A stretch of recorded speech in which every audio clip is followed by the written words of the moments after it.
भगवान बुद्ध आणि त्यांचा धर्म या धर्मग्रंथाचं आपण वाचन करत आहोत. मागील भागामध्ये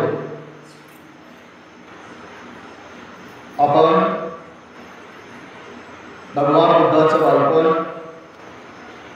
भगवान बुद्धांचा विवाहामध्ये आपण पाहिलं होतं. भगवान बुद्धाचा विवाह वयाच्या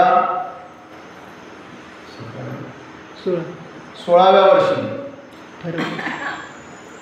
दंडपाणी नावाच्या राजाची मुलगी यशोधरा हिच्यासोबत ती सुद्धा 16 वर्षाचीच होती. दोघंही 16 वर्षाचे होते आणि त्यावेळेस स्वयंवराची प्रथा होती. राजाच्या मुलीचा विवाह म्हणलं की स्वयंवर म्हणजे स्पर्धा घेतली जायची आणि तिला पाहण्यासाठी आजूबाजूच्या राज्यामधले अनेक राजपुत्र त्या ठिकाणी आले होते आणि त्यामध्ये तथागत भगवान गौतम बुद्ध सुद्धा गेले होते. सिद्धार्थाला पाहिल्याच्या नंतर यशोधरेनं असं ठरवलं होतं की लग्न करेल तर कोणासोबत सिद्धार्थासोबतच करेल असं तिनं ठरवलं होतं. आणि मग कुठल्याही प्रकारची स्वयंवराची स्पर्धा न घेता लग्न व्हावं असं यशोधरेचंही म्हणणं होतं. पण इतर आलेले राजपुत्र, या राजपुत्रांनी काय केलं की नाही, सर्वांसोबत न्याय झाला पाहिजे आणि ठरल्याप्रमाणे स्वयंवरची जी स्पर्धा आहे ती झालीच पाहिजे म्हणून त्या लोकांनी आग्रह धरला होता. आणि मग शेवटी दंडपाणी नावाच्या राजांनी म्हणजेच यशोधरेच्या पित्यांनी धनुर्विद्येची स्पर्धा घ्यायचं ठरवलं. सर्व उपस्थित राजपुत्रांनी ही स्पर्धा दिली, पण योग्य असं ध्येय कोणालाही गाठता आलं नाही. आणि शेवटी सिद्धार्थ गौतम हे या स्पर्धेमध्ये उतरले आणि त्यांनी अचूक असं धनुष्यबाण चालवला आणि त्या स्पर्धेमध्ये ते विजयी झाले. आणि त्यानंतर यशोधराही आनंदी झाली, सिद्धार्थ गौतमही आनंदी झाले आणि या दोघांचा विवाह मोठ्या थाटामाटामध्ये त्यावेळेस संपन्न झाला. आधी तर दंडपाणी नावाचा जो राजा आहे यशोधरेचा वडील, यानं काय केला होता, सिद्धार्थासोबत यशोधरेनं लग्नच करू नये. कारण सिद्धार्थ काय राजाचे जे गुण असायला पाहिजे ते गुण त्याच्याकडे तसे नव्हते. समजा क्षत्रियाचे जसे असायला पाहिजे ते प्राणीमात्रावर दया करणे, संन्यासी प्रवृत्ती धारण करणे असे गुण सिद्धार्थाकडे होते. आणि म्हणून यशोधरेच्या वडिलांना सुद्धा वाटायचं की बाबा यशोधरेनं सिद्धार्थासोबत लग्न करू नये. पण शेवटी आता स्वयंवर सुद्धा सिद्धार्थानं जिंकलं आणि शेवटी लग्न झालं. आता लग्न झाल्याच्या नंतर आपण याच्या पुढचाही भाग पाहिला होता. आश्रित मुनीनं जी भविष्यवाणी सांगितली, ही भविष्यवाणी सिद्धार्थ गौतमाचे जे वडील शुद्धोधन यांना नेहमी सतावत राहत होती किंवा आपला पुत्र जर संसारामध्ये रमला नाही तर मग तो काय होईल, तो एक संन्यासी होईल आणि संन्यासी होईल झाला तर संसाराचा त्याग करेल, आपल्या राज्याचा त्याग करेल आणि मग आपल्याला हे काय राजाला वारस राहणार नाही. आणि म्हणून त्यांनी काय केले, अनेक प्रयत्न केले आपल्या मुलाला संसारिक जीवनामध्ये टिकवण्याचा. आणि हे टिकवण्यासाठी त्यांनी काय केलं, कालच्या भागामध्ये आपण पाहिलं होतं. त्यांनी 3 ऋतूमध्ये आपला मुलगा हा टिकून राहिला पाहिजे संसारामध्ये, त्याला कुठल्याही प्रकारची अडचण नाही झाली पाहिजे म्हणून त्यांनी उन्हाळ्यामध्ये, पावसाळ्यामध्ये आणि हिवाळ्यामध्ये वेगवेगळ्या प्रकारचे महल बांधले. आणि या महलामध्ये सुंदर अशा स्त्रिया, मुली या त्या महलामध्ये उपस्थित केल्या होत्या. पण सिद्धार्थाचं मन मुळीच डगमगलं नाही. आणि त्यांनी हे सगळ्या गोष्टी या काही शाश्वत नाही हे त्यांच्या लक्षात आलं आणि त्यांनी त्यांचं जे ध्येय होतं अखिल विश्वाला शांतीचा संदेश देण्याचं, दुःखमुक्तीचं, त्या ध्येयाने ते वाटचाल करत होते आणि या संसारिक जीवनामध्ये ते काही रमत नव्हते. मग हे सगळं पाहिल्याच्या नंतर राजा शुद्धोधनाने काय केले, त्यांचा जो मंत्री होता त्या मंत्र्याला सांगून वेगवेगळ्या प्रकारचे प्रयोग करून शुद्धोधनाला सिद्धार्थांना सांसारिक जीवनामध्ये कसं गुंतवून ठेवता येईल यासाठी प्रयत्न करत होते. तर हे प्रयत्न आपण काल पाहिले होते. त्याच्यानंतर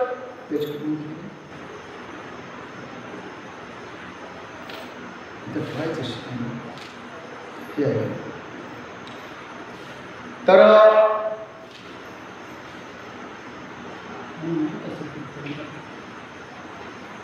आपण कालच्या भागात पाहिलं होतो पित्याच्या पुत्राला वाचवण्यासाठी वेगवेगळ्या योजना ह्या आपण पाहिल्या. त्याच्यानंतर राजपुत्राला वंश करण्यात स्त्रियांचं अपयश हे सुद्धा आपण पाहिलं. स्त्रिया काही यशस्वी झाल्या नाही, सिद्धार्थ मुळीच डगमगले नाही या गोष्टीमध्ये. आणि आता पुढचा भाग आपण पाहणार आहोत, महामंत्र्याकडून राजपुत्राची समजूत. महामंत्री जो शुद्धोधनाचा होता ना, त्यांनी राजपुत्राची समजूत काढण्यासाठी काय प्रयत्न केले हे आपण पाहणार आहोत. त्याच तरुण स्त्रिया अयशस्वी झाल्या होत्या. अनेक तरुण स्त्रिया राजा शुद्धोधनाने आपल्या मनामध्ये आणल्या होत्या. सिद्धार्थ हे संसारिक जीवनामध्ये टिकले पाहिजे, रमले पाहिजे यासाठी. पण त्या स्त्रिया त्यांच्या प्रयत्नामध्ये यशस्वी झाल्या नाही. मग राजपुत्र काही त्यांच्याकडे आकर्षित झाला नाही हे उदयनाच्या लक्षात आले. उदयन कोण होता? सिद्धार्थ राजा शुद्धोधनाचा मंत्री होता उदयन. त्याने प्रयत्न केले पण त्या प्रयत्नामध्ये तो काही यशस्वी झाला नाही. राजनीतीतील कुशल असलेल्या उदयनाने स्वतः शेवटी राजपुत्राशी बोलण्याचे ठरवले. मग आता हा उदयन शुद्धोधनाचा जो महामंत्री होता त्यानं आता स्वतः ठरवलं की आता मी स्वतः सिद्धार्थाला बोलतो आणि त्याला संसारिक जीवनाचं महत्त्व सांगतो. आणि मग तो बोलायला लागला. काय म्हणतो? राजपुत्रा, एकांतात भेटून उदयन त्याला म्हणाला, सिद्धार्थाला म्हणाला, राजपुत्रा, तुझा एक अनुरूप मित्र म्हणून ज्या राजाने माझी नेमणूक केली आहे त्या अर्थी अंतःकरणपूर्वक मित्र भावनेने तुझ्याशी माझी बोलण्याची इच्छा आहे. काय म्हणाला मंत्री? मंत्री म्हणाला, राजपुत्रा, तुझा एक अंतःकरणपूर्वक एक जवळचा मित्र म्हणून मित्राच्या भावनेनं मला तुला काहीतरी बोलायचं आहे अशी माझी इच्छा आहे. असं म्हणून उदयनानं सिद्धार्थाला बोलायला सुरुवात केली. काय म्हणतो सिद्धार्थाला उदयन? बघा, जे अहितकारक आहे, ज्याच्यापासून परावृत्त करणे, जे हितकारक आहे ते करण्यास प्रवृत्त करणे व संकटकाळी सोडून न जाणे ही मित्राची 3 लक्षणं आहेत. मित्राची 3 लक्षणं उदयन हा महामंत्री काय करतो? सिद्धार्थाला सांगतो. मित्राची 3 लक्षणं त्याने सांगितली. जे अहितकारक आहे त्यापासून परावृत्त केलं पाहिजे. म्हणजे ज्या गोष्टी अहितकारक आहे, समजा आपण दारू पित असेल, आपण काहीतरी पुडी खात असेल, अशा किंवा चोरी करत असेल एखादा व्यक्ती, मग तशाला प्रवृत्त करायचं का? नाही, तशाला बाजूला करायचं, त्याच्या जवळ जायचं नाही. आणि जे चांगलं आहे, आपल्या शरीरासाठी असेल, समाजासाठी असेल, अशा चांगल्या गोष्टीसाठी सर्वांना प्रवृत्त करायचं, ते सांगायचं. हे 2 गुण. त्याच्यानंतर संकट जर आला असेल आपल्यावर तर संकट समयी तो सोडून पळून गेला नाही पाहिजे, तो आपला मित्र. म्हणजे 3 गुण सांगितली. एक, वाईट गोष्टीपासून दूर करणारा असला पाहिजे. दुसरं, चांगल्या गोष्टीसाठी प्रवृत्त करणारा पाहिजे. आणि तिसरं, संकट काळामध्ये आपल्याला एकटं सोडून पळून गेला नाही पाहिजे. असे 3 महत्त्वाचे गुण मित्राचे असतात. आणि म्हणून या 3 गुणाला 3 गुणाचं महत्त्व उदयनानं सिद्धार्थाला सांगितलं. मित्रत्वाचे अभिवचन दिल्यानंतरही पुरुषार्थापासून तुला दूर जात असताना पाहून मी त्याकडे दुर्लक्ष करणे म्हणजे मी मित्रत्वाला पारखा झालो असे होईल. मग आता त्याला सांगितलं, मी तुला आधीच सांगितलं की मी तुझा कोण आहे, अतिशय जवळचा जीवलग असा मित्र आहे. आणि मग आता मित्राची तर 3 लक्षणं तुला सांगितले. आणि मला माहित आहे आता तू काय करायला, पुरुषार्थापासून दूर चालला. पुरुषार्थ कोणते? आता पूर्वीच्या काळामध्ये हिंदू धर्मामध्ये काय केलं होतं, जसे 4 वर्ण सांगितले होते, ब्राह्मण, क्षत्रिय, वैश्य आणि शूद्र, तसे आपला माणसाचा जन्म आल्याच्या नंतर माणसानं या जीवनामध्ये 4 गोष्टी करणं आवश्यक होत्या. कोणत्या 4 गोष्टी? मग त्यामध्ये धर्म, अर्थ, काम आणि मोक्ष. माणूस म्हणून जन्माला आल्यावर ह्या 4 गोष्टी या जीवनामध्ये प्रत्येकाने करणं आवश्यक आहे. याला म्हणलेलं आहे पुरुषार्थ. मग पुरुषार्थ, पहिलं धर्म. प्रत्येकानं धर्माचं पालन करणे, म्हणजे ज्या चांगल्या सत्य गोष्टी आहेत त्या सत्य गोष्टींना जीवन जगणे. दुसरं अर्थ, म्हणजे आपल्याला आपली उपजीविका भागवण्यासाठी अर्थार्जन करणे, योग्य मार्गानं पैसे कमवणे, आपलं जीवन जगणे. आणि तिसरं धर्म, अर्थ, काम म्हणजे या सांसारिक जीवनामध्ये आपला वंश पुढे चालावा म्हणून विवाह ठरलेल्या धार्मिक मार्गाने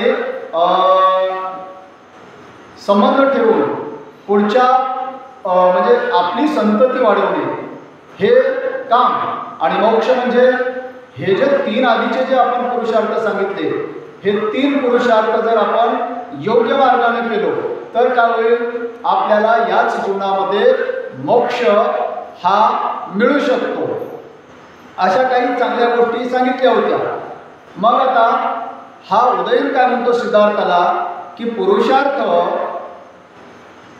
पुरुषार्थापासून तू आता दूर जात आहे. म्हणजे संसारिक जीवनामध्ये तू एक राजाचा पुत्र आहे, माणूस म्हणून या पृथ्वी तलावावर जन्माला आला आणि तुझं जे पुरुषार्थ आहे ते सोडून तो दुसऱ्या मार्गावर जात आहे. आणि हे मला कळालं, आता मी तर तुझा मित्र आहे आणि मला त्यापासून तुला परावृत्त करायचं आहे, तिकडे जाऊ द्यायचं नाही. आणि मी जर तुला जाऊ गेलो तर मग मी तुला मित्र म्हणण्याचा काय फायदा होईल, असं उदयन सिद्धार्थाला म्हणतात. दुसरी गोष्ट पुढे काय म्हणतात अजून बघा, कपटाने सुद्धा स्त्रीला वंश करणे हे योग्यच आहे. चांगल्या गोष्टीने तर वंश केलं तर चांगलंच आहे, पण उदयन अजून सिद्धार्थाला काय म्हणतात, कपटानेही वंश केलं तरी चांगलंच आहे. आणि त्यामुळे मनुष्याची लज्जाही जाते व त्यांचे रंजनही होते. मनुष्याची लज्जाही जाते आणि त्यांचं मनोरंजन किंवा रंजनही होते. आदरपूर्वक वागणूक, तिच्या इच्छेची परिपूर्ती यांनी स्त्रीचे हृदय बांधले जाते. सद्गुण खऱ्या अर्थाने प्रेमाचे कारण असतात. कारण स्त्रीला आदरभाव आवडतो. स्त्रीला काय आवडते? आदरभाव आवडते स्त्रीला. आणि स्त्रीला आदरपूर्वक वागणूक देऊन तिच्या इच्छेची परिपूर्ती यांनी स्त्रीचं हृदय बांधले जाते. सद्गुणाच्या खऱ्या अर्थाने प्रेमाचं कारण असतात. कारण स्त्रीला काय आवडतो? आदरभाव. म्हणजे तिला वाटते आपला आदर प्रत्येकाने केला पाहिजे असं वाटते. आणि म्हणून सिद्धार्थाला ते महत्त्व सांगत आहे. त्यानंतर पुढे काय म्हणतात बघा उदयन. मग हे विशाल नयनाच्या राजपुत्रा, सिद्धार्थाला उद्देशून म्हणतात, हे विशाल नयनाच्या राजपुत्रा, जरी तुझ्या मनात नसले तरी तुझ्या सौंदर्याला साजेशा शालीनतेने तू त्या स्त्रियांना प्रसन्न करण्याचा प्रयत्न नाही का करणार.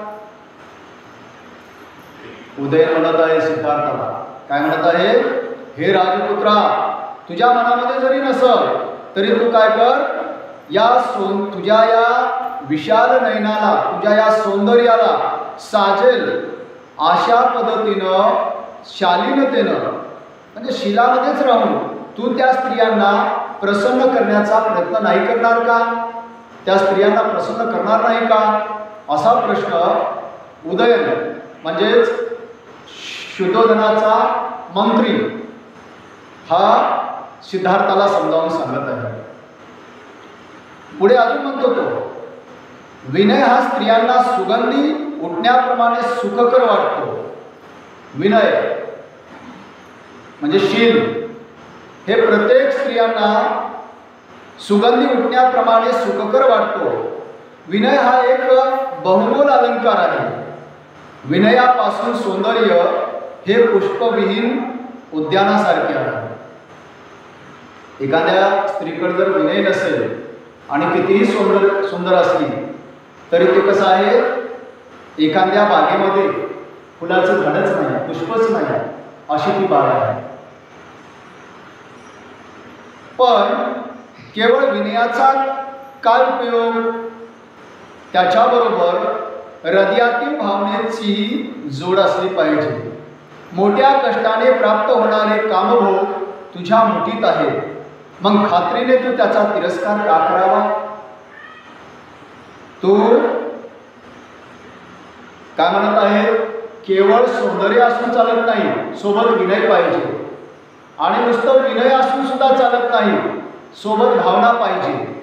आणि ह्या दोन्ही गोष्टी असेल, या दोघांची जोड असली पाहिजे.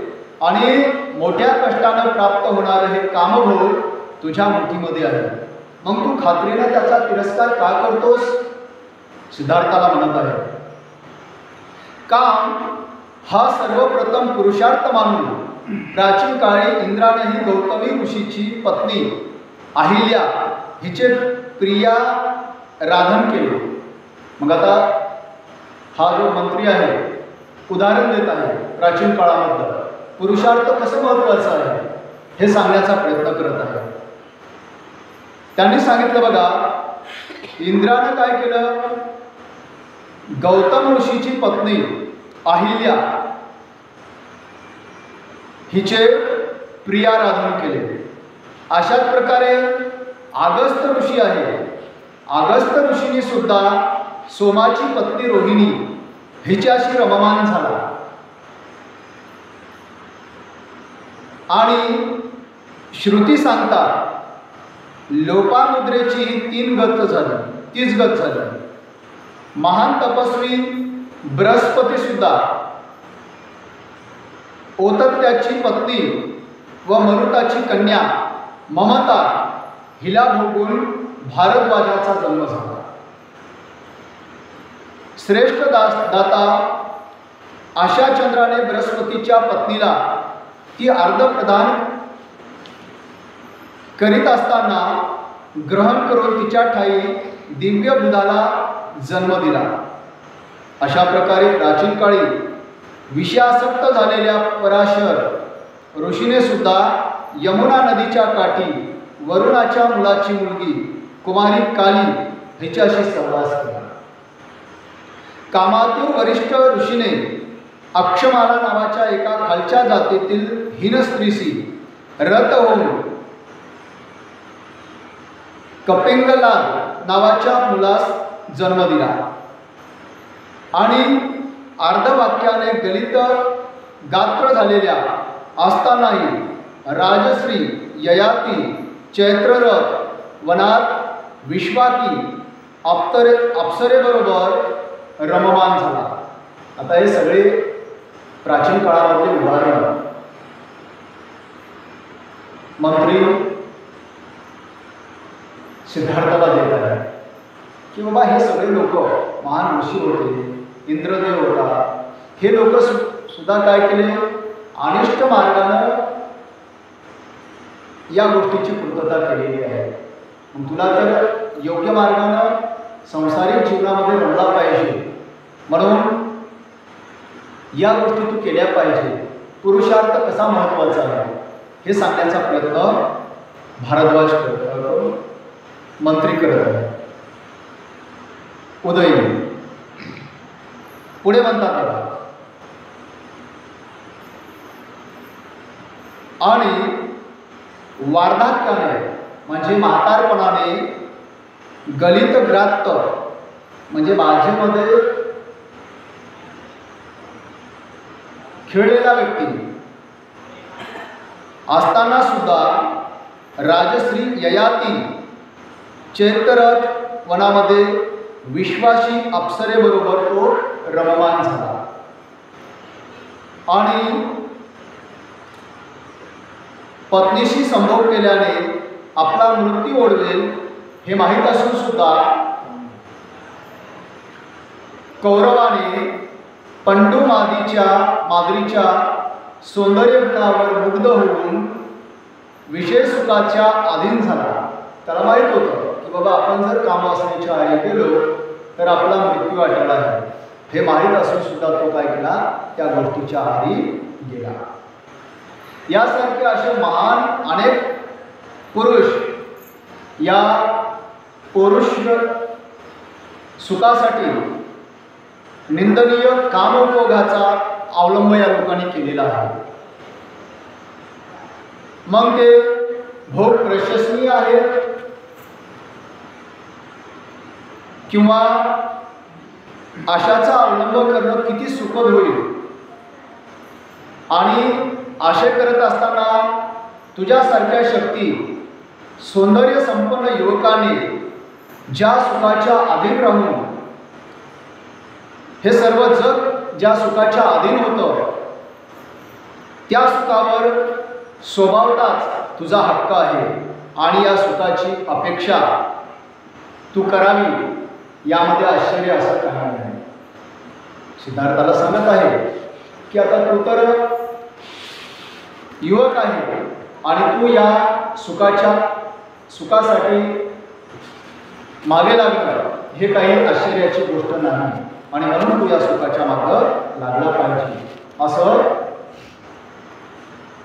उदयन सिद्धार्थाला समजावून सांगत आहे. म्हणजे एकंदरीत त्यांचे प्रयत्न काय होते, सिद्धार्थ हा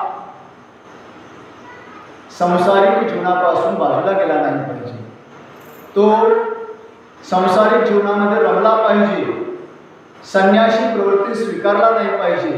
आणि हे करण्यासाठी त्याच्या वडिलांनी अनेक प्रयत्न केले आणि हे प्रयत्न ज्यावेळेस अयशस्वी होत होते त्यावेळेस स्वतः त्यांचा मंत्री उदयन हा स्वतः सिद्धार्थाकडे गेला आणि तो अनेक प्राचीन काळामध्ये उदाहरणं देऊन सिद्धार्थाला त्या गोष्टीकडे प्रवृत्त करण्याचा प्रयत्न करत होता.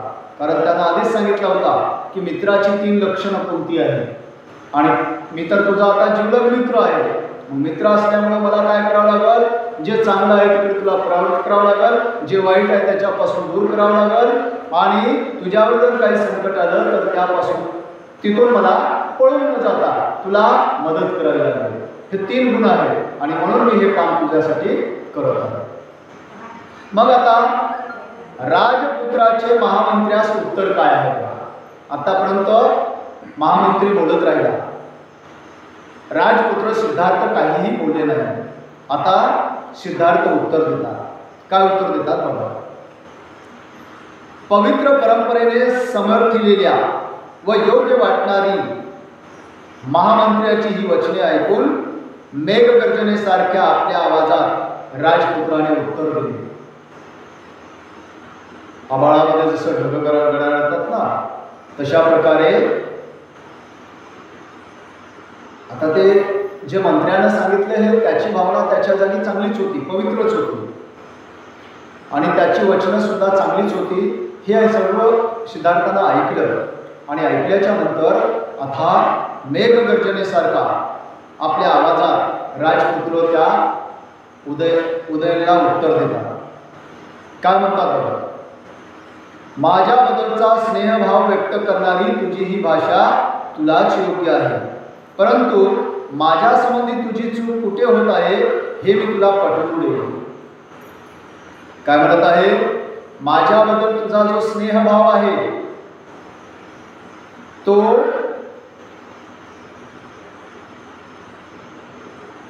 तुझ्या जागी योग्य आहे, परंतु माझ्या संबंधी तुझी चूक होत आहे. आणि ही चूक कुठं होत आहे ती बघ, मी तुला ते दाखवून देतो.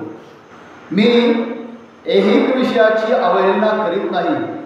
सर्व मानव मात्र त्यात गुरफटलेला आहे हे मला माहीत आहे, पण हे जग अनित्य आहे आणि याची जाणीव असल्यामुळे माझे मन त्यात रमत नाही. मग आता सांगत आहे सिद्धार्थ, तू जे काही सांगितलं ते तुझ्या जागी सगळं बरोबर आहे, पण तुझी चूक कुठं होत आहे ते बघ. आणि त्यामध्ये पहिली चूक सांगत आहे की हे जग कसं आहे, ऐहिक विषयाची अवहेलना करीत आहे. सर्व मानव मात्र त्यामध्ये गुरफटलेला आहे. मला माहीत आहे, पण हे जग कसं आहे, अनित्य आहे. इथं कुठलीही गोष्ट नित्य नाही, कायमची नाही, अनित्य. सुख असेल, दुःख असेल, किंवा गरीब असेल, श्रीमंत असेल, ही कुठलीही गोष्ट कायमस्वरूपी या जगामध्ये नाही. आज आपण कितीही आनंदी असेल, सुखी असेल, हे काही कायम राहणार आहे का? नाही. यामध्ये परिवर्तन होईल, कारण बदल हा निसर्गाचा नियम आहे आणि बदल नक्कीच होणार आहे. आज जीवनामध्ये दुःख असेल तर काही कालांतराने सुख येईल, आणि ज्याच्या जीवनामध्ये सुख असेल त्याच्या जीवनामध्ये कालांतराने दुःख येईल. कोणी गरीब असेल, कालांतराने ते श्रीमंत होतील. कोणी श्रीमंत असेल ते गरीब होतील. म्हणजे असं कुठलीही गोष्ट ही कायमस्वरूपी या जगामध्ये नाही, असं सिद्धार्थ गौतम बुद्ध म्हणतात. पण हे जग अनित्य आहे याची जाणीव असल्यामुळे माझे मन त्या गोष्टीमध्ये रमत नाही. कोणत्या गोष्टीमध्ये? या संसारिक सुखामध्ये माझं मन रमत नाही. यद्यपि हे स्त्री सौंदर्य कायम राहिले तरी सुद्धा विषयोपभोगातच आनंद मानून राहणं सुज्ञ माणसाला शोभणारं नाही. आता आपल्याला तर माहीत आहे, निसर्गाचा नियम आहे, कुठलीही गोष्ट शाश्वत नाही, कायमस्वरूपी नाही. आणि सिद्धार्थ याही पलीकडे जाऊन काय म्हणतात, जरी हे तुम्ही जे स्त्रिया माझ्यासाठी आणलेले आहेत यांचं सौंदर्य जरी कायमस्वरूपी जरी असेल तरी माझं मन त्या गोष्टीमध्ये रमत नाही. मी त्या गोष्टीमध्ये अडकून पडणार नाही. आणि हे पडणं सुद्धा सुज्ञ माणसाचं लक्षण नाही. जो समजदार आहे, सुज्ञ आहे, तो या गोष्टीमध्ये रमणार नाही. आणि जरी तू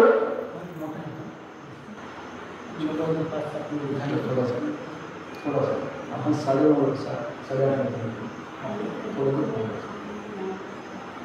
मग काय म्हणतात पुढे बघा, यद्यपि हे सौंदर्य कायम राहिले तरी सुद्धा विषय उपभोगातच आनंद मानून राहणं हे सुज्ञ माणसाचं लक्षण नाही. आणि जरी तू म्हणत असलास की थोर महात्मे सुद्धा विषय वासनेच्या बळी पडले तरी त्यांचा त्या उदाहरणास भुलू नकोस, कारण त्यामुळे शेवटी त्याचा काय झाला, नाशच झाला. आपण म्हणतो बा इंद्रानं असं केलं, भृग ऋषीनं तसं केलं, यामुळे काय झालं, त्यांचं काही भलं झालं का? शेवटी त्या व्यक्तीचं नाशच झालेला आहे. आणि म्हणून अशा कुठल्याही गोष्टीला माणसानं भुललं नाही पाहिजे, असं सिद्धार्थ गौतम उदयनाला म्हणत आहे. जेथे सर्वनाश आहे किंवा जेथे ऐहिक विषयाचा मोह आहे अथवा तिथं आत्मसंयमाचा अभाव आहे, अशा ठिकाणी खरी महात्मा असूच शकत नाही. ज्या ठिकाणी सर्वनाश आहे, इंद्राचा सर्वनाश झाला, भृग ऋषीचा सर्वनाश झाला, आणि मग ती महात्म्य म्हणता येईल का आपल्याला? नाही. वाईट मार्गाने जाऊन त्यांनी आपल्या स्वतःचा सर्वनाश करून घेतला आणि म्हणून ते काही महात्म्य म्हणता येणार नाही. आणि स्त्रियांशी वरकरणी प्रेम करून वागावे असे जेव्हा तू म्हणतोस तेव्हा ते वरकरणी प्रेम जरी आदरपूर्वक असले तरी मला त्याची गोडी वाटत नाही. आता या मंत्र्याने काय सांगितलं होतं सिद्धार्थाला की बाबा तू वरकरणी म्हणजे वरवर या स्त्रियांसोबत थोडंसं प्रेम कर आणि या जीवनाचा लाभ घे असं मंत्र्यानं सांगितलं होतं. मग आता सिद्धार्थ त्याही गोष्टीला उत्तर देत आहे की बाबा वरकरणी वरवर जर आपण प्रेम करून त्या स्त्रियांना फसवत आहोत तर हे काय बरोबर आहे का? हे काय बरोबर नाही. जेथे खरेपणा नसेल तेथे स्त्रीची इच्छापूर्ती करण्यातही मला मुळीच आवड नाही. जर संयोग मनापासून आणि नैसर्गिक नसेल तर त्या संयोगाचा धिक्कार असो असेच मी म्हणेन. बघा सिद्धार्थ काय म्हणतात, कुठलाही संयोग हा कसा असला पाहिजे? हा इच्छापूर्ती करण्यासाठी म्हणजे दोघांच्याही इच्छेने असला पाहिजे आणि तो नैसर्गिक असला पाहिजे. तरच काय होईल, तो संयोग योग्य राहील. नाहीतर त्या संयोगाचा मी धिक्कार करेन असं तथागत भगवान बुद्ध म्हणतात.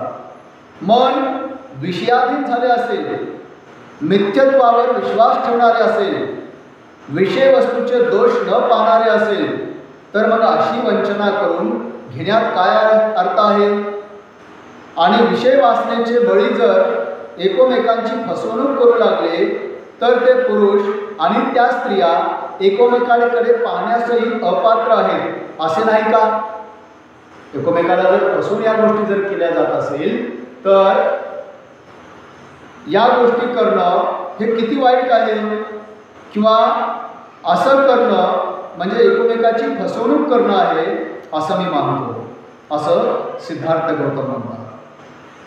या गोष्टी अशा असल्यामुळे मला खात्री आहे की अशा नीच विषय भोगाच्या कुकर्माकडे तू मला नेणार नाहीस. म्हणजे अशा वाईट गोष्टीकडे तू मला नेणार नाहीस. कारण तू कोण आहे? आधीच सांगितला तू माझा मित्र आहे. म्हणजे अशा वाईट गोष्टीकडे तू मला नेणार नाही. राजपुत्राच्या या दृढ संकल्पनाने उदयन निरुत्तर झाला. सिद्धार्थाचा हा दृढ संकल्प पाहून उदयन आता काय उत्तर द्यावं हे त्याला कळायला नाही. आणि त्यानं ही सर्व हकीकत त्याच्या पित्याला राजा शुद्धोधनाला निवेदन दिलं. जाऊन त्याने आपल्या राजाला जाऊन सांगितलं की तुमचा मुलगा काही त्या गोष्टीपासून परावृत्त व्हायला तयार नाही. तो संसारिक जीवनापासून दूर जात आहे आणि या संसारामध्ये रमायला तयार नाही. हे सगळं त्यानं शुद्धोधनाला जाऊन सांगितलं. आपल्या पुत्राचे मन सर्व प्रकारच्या विषयभोगापासून प्रवृत्त असल्याचं जेव्हा शुद्धोधनाला समजलं तेव्हा त्याला त्या समंग रात्री झोप लागली नाही. आता राजा चिंतित झाला. मंत्री येऊन सांगितला, सर्व प्रयत्न केले, सर्व प्रयत्न करून सुद्धा सिद्धार्थ संन्यासी जीवनापासून प्रवृत्त व्हायला तयार नाही, संसारिक जीवनामध्ये रमायला तयार नाही.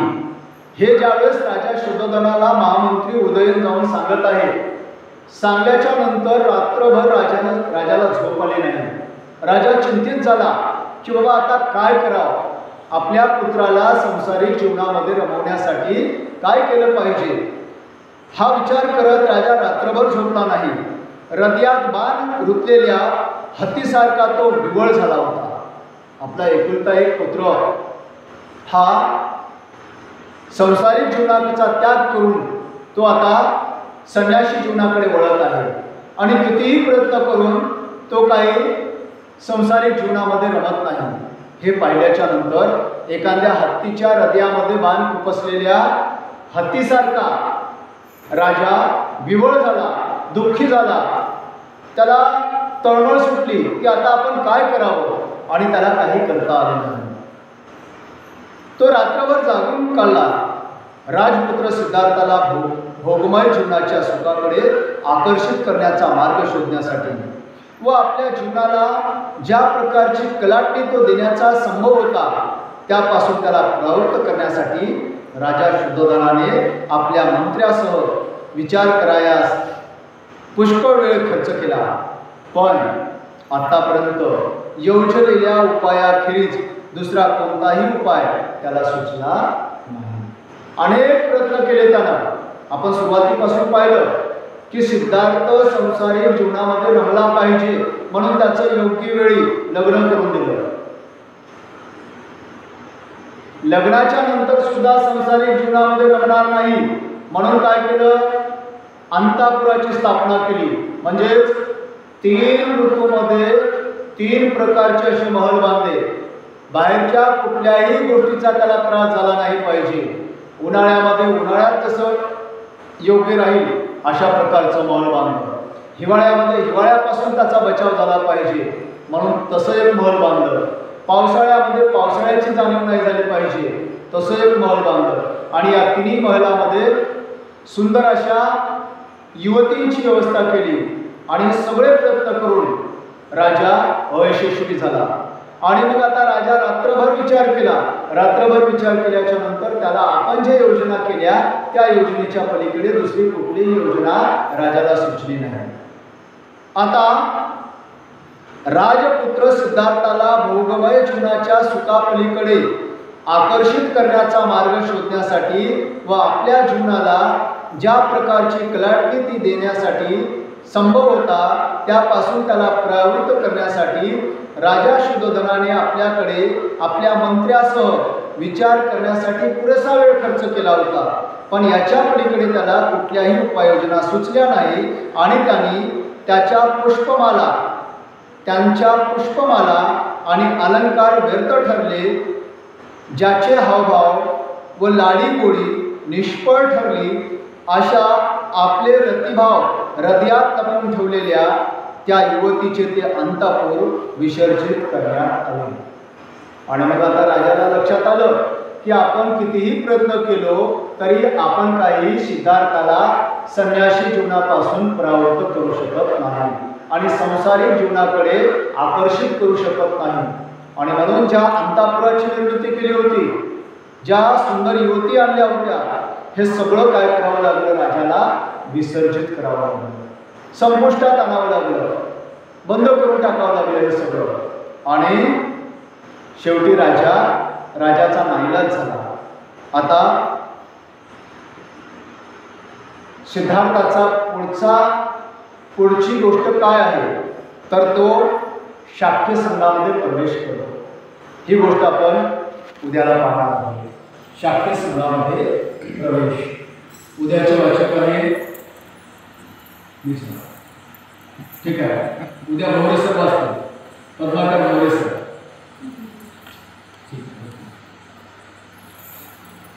नथी रे शरणं उद्धवे शरणं वरं एतेन सच्चक्षरं उद्धवे शरणं वरं नथी रे शरणं धम्मो मे